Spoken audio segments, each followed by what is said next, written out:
నీ డబ్బు అంటే నీ జీతం, నీ చేతుల కష్టార్జితం నువ్వు అనుభవించలేకపోతున్నావంటే అది కూడా ఒక దురాత్మ చేసేటువంటి పనేనండి.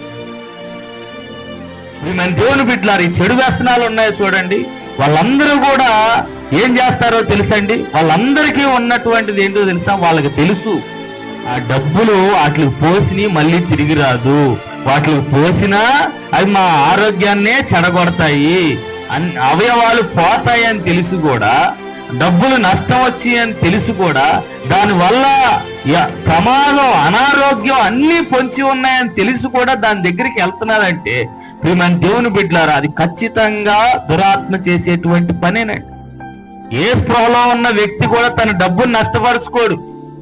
మీ డబ్బును ఎప్పుడైనా మీరు అగ్గిపొల్ల వెలిగించి అంటించుకున్నారండి? ఎవరు అంటించరు. కానీ అన్నీ తెలిసి కూడా